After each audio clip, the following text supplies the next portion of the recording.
توفیق سے ایک مرتبہ پھر قرآن مجید فرقان حمید کی فہم کے لیے ہم حاضر ہیں۔ دعا ہے رب العالمین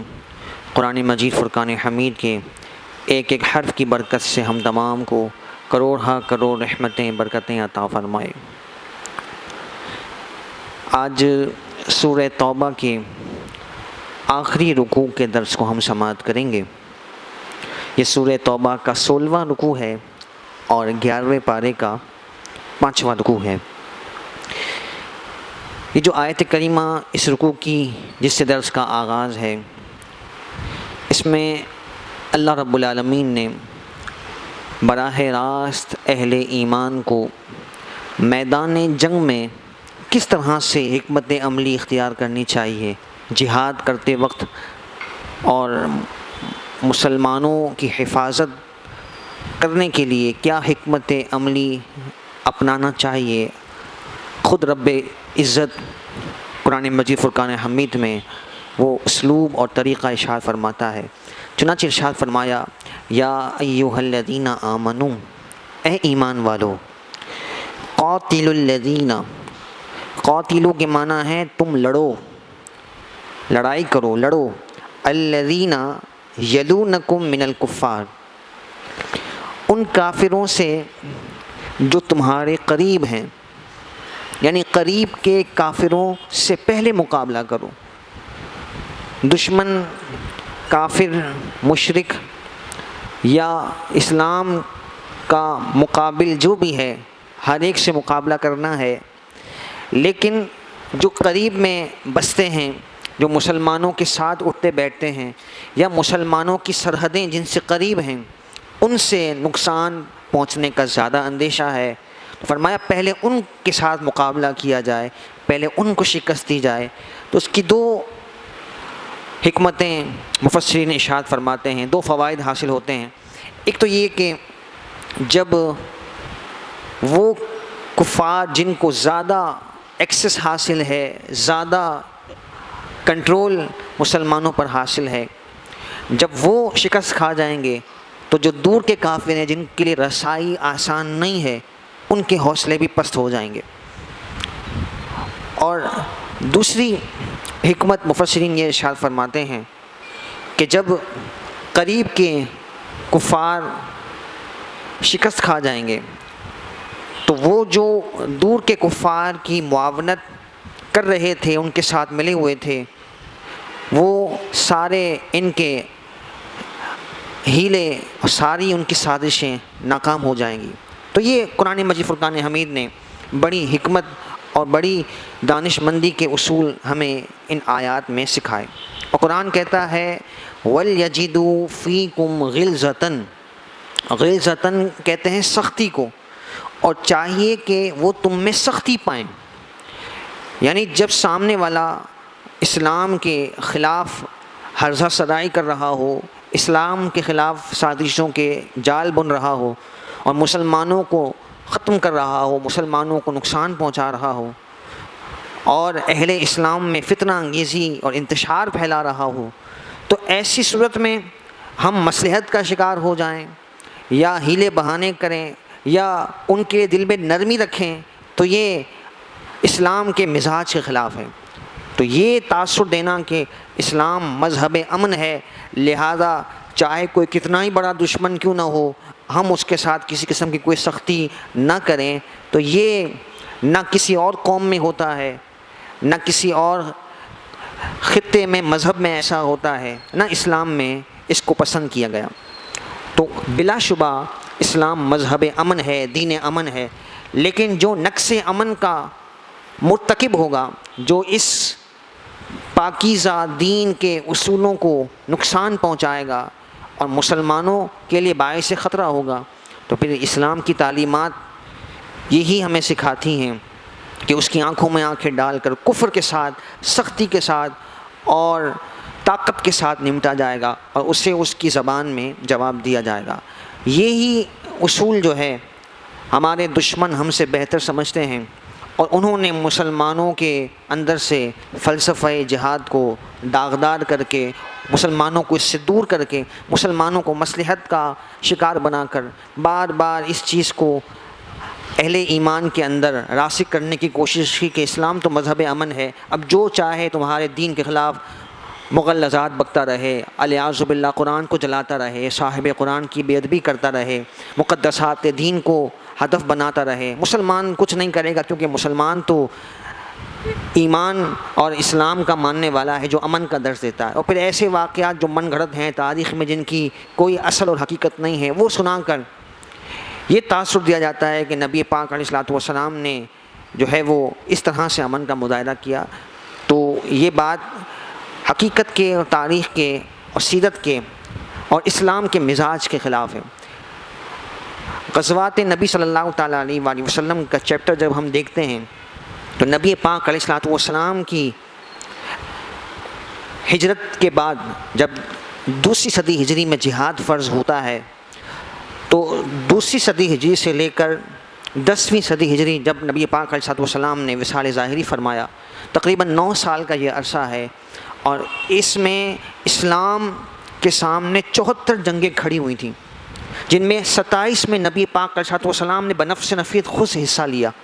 جس کو ہم غزوہ کہتے ہیں، اور باقیوں میں نبی پاک علیہ الصلوۃ والسلام نے لشکر روانہ فرمائے۔ تو اگر آپ ایوریج نکالیں تو ہر 1.5 مہینے میں ایک جنگ ہے۔ تو یہ تو کہیں بھی اسلام کا تصور نہیں ہے کہ مسلمان کو خطرہ ہو، کفار جو ہے مسلمانوں کو ختم کرنے کے لیے ہوں، سازشیں بنا رہے ہوں، حملہ آور ہو رہے ہوں، اپنی طاقت کو یکجا کر رہے ہوں، آپس میں متحد ہو رہے ہوں، اور مسلمان جو ہے امن امن امن کی بات کرتے ہوئے اپنے دین کی بنیادوں کو اور اصل کو فراموش کر دے۔ فرمایا وَلْيَجِدُوا فِيكُمْ غِلْظَةً، چاہیے کہ وہ تم میں سختی پائیں، وَاعْلَمُوا أَنَّ اللَّهَ مَعَ الْمُتَّقِينَ، اور جان لو بے شک اللہ تبارک و تعالیٰ پرہیزگاروں کے ساتھ ہے، متقین کے ساتھ ہے۔ وہ متقین جو اللہ پر بھروسہ کر کے میدان عمل میں اترتے ہیں، اللہ رب العالمین کی مدد ان کے شامل حال ہوتی ہے۔ وَإِذَا مَا أُنزِلَتْ، اذا کے معنی ہے جب، وَإِذَا اور جب، مَا أُنزِلَتْ سورۃ، جب بھی کوئی سورت نازل ہوتی، انزلت کے معنی نازل کی جاتی، جب بھی کوئی سورت نازل کی جاتی، فَمِنْهُمْ مَنْ يَقُولُ، تو ان منافقین میں سے بعض کہتے، اَيُّكُمْ زَادَتْهُ هَذِهِ ایمانا، اس سورت کے نازل ہونے نے کس کے ایمان کو بڑھایا؟ یعنی مسلمان جب قرآن کا نزول ہوتا تو ان کے جذبہ ایمانی میں اور اضافہ ہو جاتا، قرآن پر عمل کرنے کا اور شوق و جذبہ بڑھ جاتا۔ تو مقابلے میں منافقین مذاق اڑاتے، اور جب بھی کوئی صورت نازل ہوتی تو کہتے بتاؤ اس صورت سے کس کے ایمان میں اضافہ ہوا، مسخرہ پن کرتے ہوئے، تمسخر اڑاتے ہوئے وہ جملہ کہتے۔ تو قرآن نے ان کی مذمت کی، ان کا جواب دیا، فرمایا فَأَمَّا الَّذِينَ آمَنُوا، تو بہرحال وہ لوگ جو ایمان والے ہیں، فَزَادَتْهُمْ ایمانًا، یہ صورت ان کے ایمان کو بڑھاتی ہے۔ یہ منافقین کا اور مشرکین و کفار کا اس سے کوئی تعلق نہیں ہے، یہ اہل ایمان کے لیے ہے، جس کی مثال حدیث میں بھی دی گئی، اور علماء و صالحین یوں بیان کرتے ہیں کہ جس زمین میں زرخیزی ہو، وہاں جب بارش اللہ کی رحمت کی صورت میں برستی ہے تو پودے بھی نکلتے ہیں، پھل بھی نکلتے ہیں، پھول بھی کھلتے ہیں، سبزہ ہو جاتا ہے۔ اور یہی رحمت کا پانی اگر کسی بنجر زمین پر نازل ہو، بارش آئے، تو وہاں کیچڑ بنتا ہے، دلدل بنتا ہے۔ تو ایک اللہ کی رحمت ہے بارش، لیکن اس کو قبول کرنے والے کی صلاحیت میں بھی بڑا فرق ہوتا ہے۔ تو اہل ایمان کے دلوں کی مثال زرخیز زمین کی طرح ہے کہ بارش جب اس رحمت کو لے کر ان کے سینے پر اترتی ہے، ان کے دل پر اترتی ہے، تو اللہ ایمان کی اور پختگی عطا فرماتا ہے، قرآن پر عمل کا اور جذبہ عطا فرماتا ہے۔ جبکہ منافقین ہر آیت کے نزول پر، ہر سورت کے نزول پر ان کی بے چینی بڑھ جاتی ہے، جس کا ذکر اگلی آیات میں بھی ہے۔ ان کو یہ فکر ہوتی تھی کہ کہیں کوئی ایسی آیت ہمارے بارے میں نازل نہ ہو جائے کہ جس سے ہمارے پول کھل جائیں، ہمارا نفاق لوگوں کے سامنے ظاہر ہو جائے۔ وَهُمْ يَسْتَبْشِرُونَ، اہل ایمان تو خوش ہوتے ہیں کہ اللہ نے ہم سے کلام فرمایا، ہم پر احکامات کو نازل کیا، ہمیں ثواب کمانے کے اور مواقع عطا فرمائے، اپنے احکامات ہمیں اور عطا کیے، ایمان کی تقویت کے لیے ہمیں اپنی مدد اور نصرت کے وعدے کیے۔ تو یہ ساری باتیں اہل ایمان کے لیے باعث فرحت و خوشی ہیں، منافقین کے لیے تو یہ غضب ہے، اور ان کے لیے تو یہ بے چینی کے اضافے کا سبب ہے۔ قرآن نے کہا اگلی آیت میں وَأَمَّا الَّذِينَ فِي قُلُوبِهِم مَرَضٌ، اور بہرحال وہ لوگ کہ جن کے دلوں میں، قلوب قلب ان کی جمع ہے، قلب دل کو کہتے ہیں، فرمایا جن کے دلوں میں مرض ہے، بیماری ہے، نفاق ہے، فَزَادَتْهُمْ رِجْسًا إِلَىٰ رِجْسِهِمْ، تو ان آیات کا نزول اس گندگی کو اور بڑھا دیتا ہے، یہ نفاق ان کا اور بڑھ جاتا ہے، اور یہ اسلام کے سامنے نکھر کر کھل کر سامنے آتے ہیں، ان کا نفاق اور سڑ چڑھ کر بولتا ہے، اور ان کی کرتوت اور لوگوں پر واضح ہوتے ہیں۔ وَمَاتُوا وَهُمْ كَافِرُونَ، اور وہ کفر کی حالت میں مرتے ہیں۔ أَوَلَا يَرَوْنَ أَنَّهُمْ يُفْتَنُونَ فِي كُلِّ عَامٍ، کیا وہ نہیں دیکھتے، یفتنون کہ وہ آزمائے جاتے ہیں، فی کل عام، عام کہتے ہیں سال کو، ہر سال ان کو آزمایا جاتا ہے، آزمائش میں مبتلا کیا جاتا ہے، مرتن ایک مرتبہ، او مرتین یا دو مرتبہ، یعنی بار بار ان کو تنبیہ کی جاتی ہے، ان پر اللہ تعالیٰ سختیاں نازل کرتا ہے، قحط اتارتا ہے، مختلف تکلیفیں آتی ہیں ان منافقین کو جھنجھوڑنے کے لیے، عذاب کی مختلف صورتیں آتی ہیں، لیکن ثم لا یتوبون، پھر بھی وہ توبہ نہیں کرتے، ولا ہم یذکرون، اور نہ وہ نصیحت حاصل کرتے ہیں۔ وَإِذَا مَا أُنزِلَتْ سُورَةٌ، اور جب بھی کوئی صورت نازل ہوتی ہے، یہ منافقین کے احوال کو قرآن نے بیان کیا، وَإِذَا مَا أُنزِلَتْ سُورَةٌ، اور جب کوئی صورت نازل ہوتی ہے، نَظَرَ بَعْضُهُمْ إِلَىٰ بَعْضٍ، تو ان میں سے ایک دوسرے کو چھپ کر کنکھیوں سے دیکھتا ہے، حل یراکم من احد، یہ کہیں کوئی دیکھ تو نہیں رہا، ثم انصرفوا، پھر وہ حضور علیہ الصلوۃ والسلام کی مجلس سے پلٹ جاتے ہیں، کھسک جاتے ہیں، یعنی ان کو یہ خطرہ ہوتا ہے کہ ہم حضور کی مجلس میں بیٹھے رہے اور قرآن کی کوئی آیت ہمارے بارے میں نازل ہوئی تو ہم سب کے سامنے رسوا ہو جائیں گے۔ قرآن کہتا ہے صرف اللہ قلوبہم، اللہ نے ان کے دلوں کو پلٹ دیا، بِأَنَّهُمْ قَوْمٌ لَا يَفْقَهُونَ، کہ بے شک وہ ناسمجھ قوم ہیں کہ اللہ تعالیٰ کے اتنے دلیل سے مزین کلام سے بھی ان کے دل نرم نہیں ہوتے، اور یہ بالآخر اپنے نفاق پر اور کفر پر برقرار رہتے ہیں۔ پھر جو ہے وہ پیاری آیت کریمہ، لَقَدْ جَاءَكُمْ رَسُولٌ مِّنْ أَنفُسِكُمْ، ضرور بے شک آئے تمہارے پاس وہ رسول۔ تو نبی پاک صلی اللہ تعالی علیہ وآلہ وسلم کے دنیا میں تشریف آنے کا ذکر قرآن مجید فرقان حمید نے کیا۔ حضور صلی اللہ تعالی علیہ وآلہ وسلم کی ولادت، حضور کی بعثت، حضور کا تشریف لانا، تو اس کا ذکر قرآن مجید فرقان حمید میں اللہ رب العالمین نے فرمایا، اور یہ اہل ایمان کا بھی شیوا ہے کہ حضور کے تشریف لانے پر اہل ایمان خوش ہوتے ہیں اور اپنی محبتوں کا اظہار کرتے ہیں۔ تو فرمایا ضرور بے شک آئے تمہارے پاس وہ رسول۔ یہ آیت کریمہ نبی پاک صلی اللہ تعالیٰ علیہ وآلہ وسلم کے فضائل پر، آپ کے کمالات اور آپ کی شانوں پر مشتمل ایک اتنا حسین گلدستہ ہے کہ حضور علیہ الصلوۃ والسلام کے کمالات، حضور کی شان، حضور کا اہل ایمان سے پیار رب العالمین نے اس آیت مبارکہ میں بیان فرمایا۔ وہ رسول تشریف لائے من انفسکم، تم ہی میں سے، یعنی اللہ رب العالمین نے انہیں اہل عرب میں تمہارے درمیان ہی مبعوث فرمایا، ان کی زندگی تمہارے سامنے مثال ہے، اعلان نبوت کا عرصہ تمہارے سامنے مثال موجود ہے۔ پھر نبی پاک صلی اللہ تعالیٰ علیہ وآلہ وسلم کی ولادت سے جو اللہ رب العالمین نے کائنات میں برکات کا نزول فرمایا، وہ ساری مثالیں بالکل واضح دلیل کی صورت میں موجود ہیں۔ اور پھر نبی پاک علیہ الصلوۃ والسلام کا وجود مسعود سر تا پیر سراپا معجزہ ہے، یہ ساری تمہارے پاس دلیلیں موجود ہیں کہ نبی پاک علیہ الصلوۃ والسلام تم ہی میں سے تشریف لائے، اور تمہارے ہم زبان، تم ان کی زبان کو بھی سمجھتے ہو، اور نبی پاک علیہ الصلوۃ والسلام فصیح و بلیغ کلام قرآن مجید فرقان حمید تمہارے سامنے پیش کرتے ہیں۔ اور ایک قراءت میں اس کو انفسکم پڑھا گیا۔ انفس کا معنی ہے نفیس ترین، یعنی نبی پاک علیہ الصلوۃ والسلام اتنے نفیس، پاکیزہ، ستھرے اور نرالے وجود مسعود کے ساتھ، نرالے اوصاف اور اخلاق کے ساتھ تمہارے درمیان تشریف لائے۔ عزیز علیہ ما عنتم، تمہارا مشقت میں پڑنا ان پر گراں ہے، یعنی تکلیف تمہیں پہنچتی ہے، درد رسول اللہ صلی اللہ علیہ وسلم محسوس فرماتے ہیں۔ اور ایک روایت میں یہ بھی ہے کہ نبی پاک علیہ الصلوۃ والسلام کے کسی امتی کو اگر کوئی کانٹا بھی چبھے تو نبی پاک علیہ الصلوۃ والسلام اس سے رنجیدہ ہوتے ہیں۔ اور حضور نبی کریم علیہ الصلوۃ والسلام نے ایک موقع پر ارشاد فرمایا صحابہ کرام علیہم رضوان سے کہ میرا تمہارے درمیان رہنا بھی تمہارے لیے باعث رحمت ہے اور تم سے پردہ فرما جانا بھی باعث رحمت ہے۔ صحابہ نے عرض کیا یا رسول اللہ، آپ ہمارے درمیان موجود ہیں، آپ پر قرآن کا نزول ہوتا ہے، ہم آپ کے فرامین سے مستفیض ہوتے ہیں، اللہ تعالیٰ آپ کے ذریعے سے ہم پر رحمتوں کا نزول فرماتا ہے، تو آپ کا ہمارے درمیان ہونا تو باعث رحمت سمجھ آتا ہے، لیکن آپ کا ہمارے درمیان سے پردہ فرما جانا کس طرح باعث رحمت ہے؟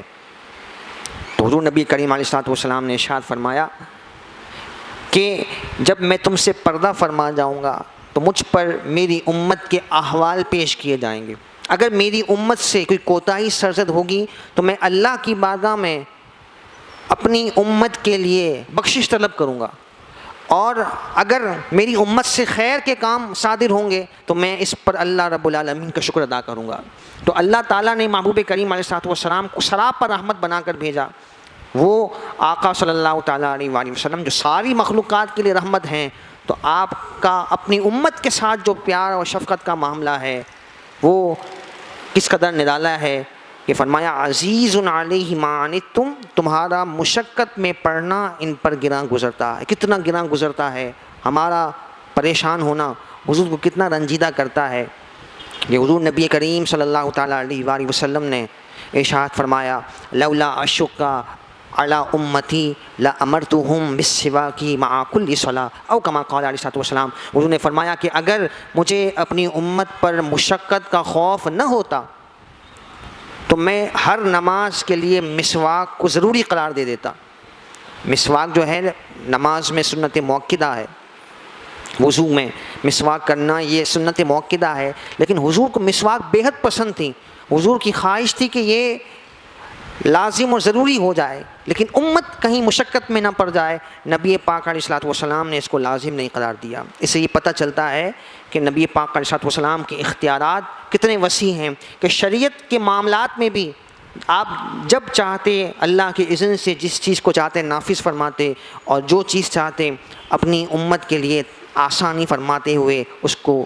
چھوڑ دیتے۔ جیسا کہ حدیث مبارکہ میں ہے، محبوب کریم علیہ السلام نے ارشاد فرمایا کہ اللہ رب العالمین نے جب بھی دو معاملوں میں مجھے اختیار دیا، امت کے لیے حضور کتنے شفیق ہیں، حضور خود فرماتے ہیں کہ رب العالمین نے جب بھی دو معاملوں میں مجھے اپنی امت کے لیے اختیار دیا تو میں نے ہمیشہ اپنی امت کے لیے آسان چیز کو منتخب کیا ہے۔ اور اسی طرح کی ایک روایت جو ہے وہ عشاء کے حوالے سے بھی ملتی ہے کہ نبی پاک علیہ الصلوۃ والسلام کو عشاء کی نماز تہائی رات تک مؤخر کرنا پسند تھا۔ جیسے مثال کے طور پر اگر 12 گھنٹے کی رات ہے تو نبی پاک علیہ الصلوۃ والسلام کو یہ پسند ہے، جیسے آج کل غروب آفتاب جو ہے وہ 6 بجے ہے، اگر یہاں سے آپ رات کا آغاز شمار کریں تو تقریباً 10 ساڑھے 10 بجے یہ تہائی رات ہوتی ہے، تو اس وقت نبی پاک علیہ الصلوۃ والسلام کو پسند تھا کہ عشاء کی نماز ادا کی جائے، لیکن حضور نے لازم نہیں قرار دیا، اس لیے کہ مدینہ منورہ میں اور آج بھی بہت سارے ایسے علاقے ہیں کہ جہاں لوگ الگ صبح بیدار ہو جاتے ہیں، فجر سے پہلے بھی لوگ بیدار ہو جاتے ہیں، جیسے گاؤں دیہات کی زندگیاں ہیں، وہاں پر لوگ فجر سے پہلے اٹھ کر ناشتے وغیرہ سے فارغ ہو جاتے ہیں، پھر نماز فجر ادا کرتے ہیں، اپنے کام کاج میں مصروف ہو جاتے ہیں، تو وہ فجر کے اتنے پابند ہوتے ہیں کہ ان کو فجر کی تلقین کرنے کی حاجت ہی نہیں ہے، ان کے لیے عشاء پڑھنا مشکل ہو جاتا ہے، اس لیے کہ دن بھر کی ان کی مشقت والی روٹین ہوتی ہے اور مغرب کے بعد جو ہے ان کے لیے جاگنا مشکل ہو جاتا ہے۔ تو صحابہ کرام علیہم رضوان میں بھی ایسے تھے، حضور صلی اللہ تعالیٰ علیہ وسلم کی مجلس میں حدیث میں آتا ہے کہ صحابہ حضور کی مجلس میں بیٹھے ہوتے ہیں اور مغرب اور عشاء کے درمیان وہ انتظار میں ہوتے، تو وہ نیند کی وجہ سے ان پر غشی طاری ہو رہی ہوتی اور نیند کی وجہ سے اونگ طاری ہو رہی ہوتی، تو حضور علیہ الصلوۃ والسلام نے یہ ملاحظہ فرمایا کہ کہیں میری امت مشقت میں نہ پڑ جائے، عشاء کو اگر دیر سے مقرر کیا جاتا لیکن نبی پاک علیہ السلام نے اپنی امت کی آسانی کے لیے عشاء کو جلدی مقرر فرمایا۔ اسی طرح کی ایک روایت تلاوت کے بارے میں ملتی ہے کہ نبی پاک علیہ السلام آپ کو نماز میں قرات کرنے کا ذوق تھا، اور حضور جن پر قرآن، جن کے قلب اطہر پر اترا ہے، ان کا قرآن کتنا حسین و جمیل ہوگا۔ تو حضور علیہ السلام جب قرآن پڑھتے تو اللہ تعالیٰ کی خاص رحمتوں کا نزول ہوتا۔ تو ایک مرتبہ ایسا ہوا، حضور نبی کریم علیہ السلام تلاوت فرما رہے تھے تو خواتین بھی حضور کے ساتھ جماعت میں شامل ہوتی تھیں، اور خواتین کے ساتھ چھوٹے بچے بھی ہوتے تھے۔ تو چھوٹے بچوں کے رونے کی آواز نبی پاک علیہ السلام کو سنائی دی، تو حضور علیہ السلام نے قرات کو مختصر فرما دیا کہ کہیں ان کی مائیں ان بچوں کی وجہ سے مشقت میں مبتلا نہ ہو جائے۔ اتنے شفیق ہیں، قرآن سے اتنی حضور کو محبت ہے، حضور کے قلب اطہر پر قرآن اترا ہے، لیکن امت کی آسانی کے لیے، اور ایک حضور نے امت کی تعلیم و تربیت بھی فرمائے کہ نماز میں جب تلاوت ہو تو اتنی مقدار میں ہو کہ لوگوں کے لیے اس میں شامل ہونا بھی آسان ہو، یعنی اتنی مختصر بھی نہ ہو کہ لوگوں کی رکعتیں چھوٹ جائیں، اور اتنی طویل بھی نہ ہو کہ لوگوں کے لیے اکتاہٹ کا باعث و سبب بنے۔ تو یہ نبی پاک علیہ السلام کی دنیاوی زندگی میں شرعی معاملات میں شفقت کا معاملہ ہے۔ باقی اخروی طور پر اور دیگر جو احادیث میں حضور کی شانیں امت پر شفقت اور رحمت کی ملتی ہیں، وہ ایک مستقل عنوان ہے کہ اللہ رب العالمین نے محبوب کریم صلی اللہ تعالیٰ علیہ وآلہ وسلم کو امت پر کتنا شفیق بنایا ہے۔ تو فرمایا عزیز علیہ ما عنتم، تمہارا مشقت میں پڑنا ان پر گراں ہے۔ حریص علیکم، حریص کے معنی ہے چاہنے والے۔ ویسے حرص کا مطلب ایک منفی معنی میں بھی آتا ہے، کسی چیز کی لالچ ہونا، لیکن یہاں پر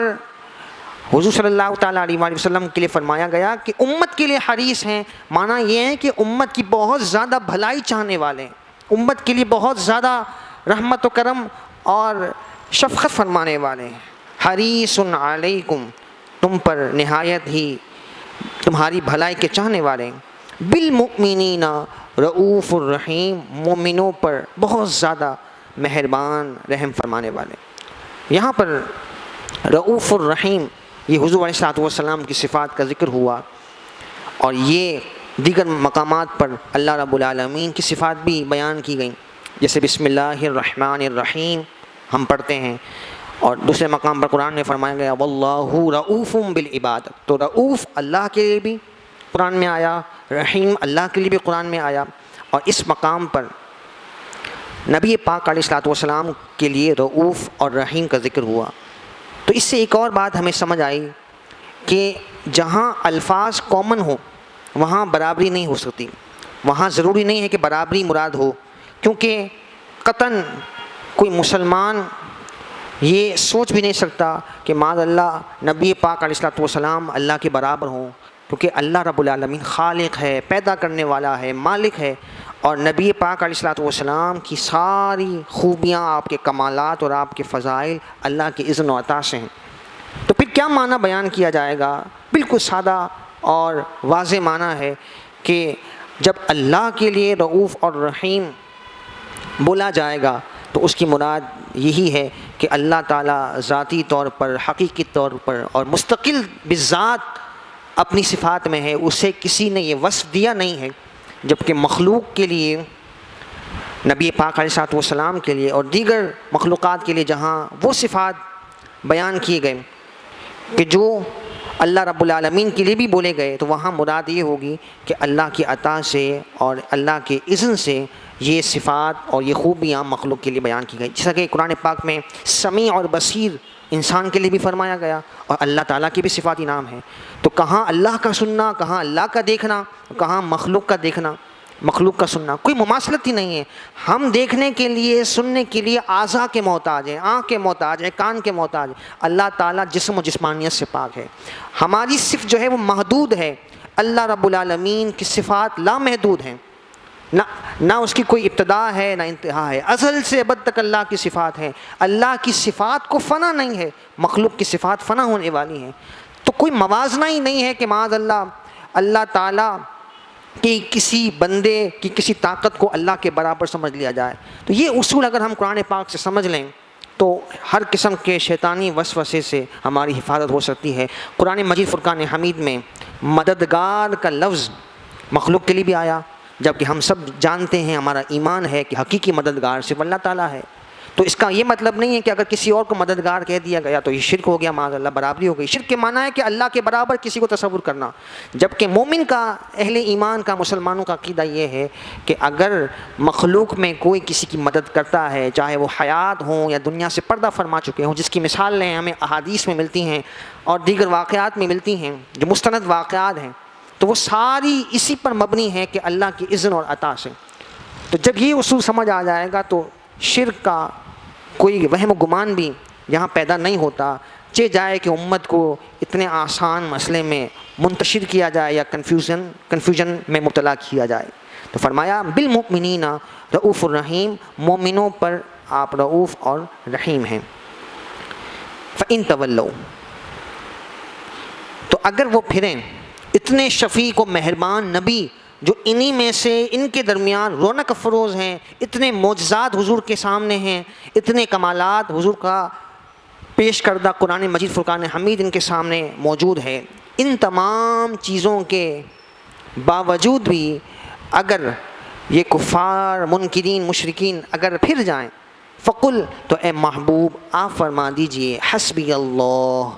مجھے اللہ کافی ہے، لا الہ الا ہو، اس کے سوا کوئی معبود نہیں، علیہ توکلت، اسی پر میں نے بھروسہ کیا، وہو رب العرش العظیم، اور وہ عرش عظیم کا، بڑے عرش کا مالک ہے۔ اللہ تبارک و تعالی نے ان آیات میں بڑی برکتیں رکھی ہیں۔ وظیفے کے طور پر حدیث مبارکہ میں یہ ارشاد فرمایا گیا کہ صبح و شام 7 مرتبہ یہ کلمات، حسبی اللہ لا الہ الا ہو علیہ توکلت وہو رب العرش العظیم، یعنی فقل کے بعد سے جو الفاظ ہیں، حسبی اللہ لا الہ الا ہو علیہ توکلت وہو رب العرش العظیم، یہ کلمات جو ہے وہ 7 مرتبہ اول آخر درود شریف کے ساتھ صبح و شام پڑھ لیے جائیں تو اللہ تعالیٰ ہر شر سے، ہر نقصان سے حفظ و امان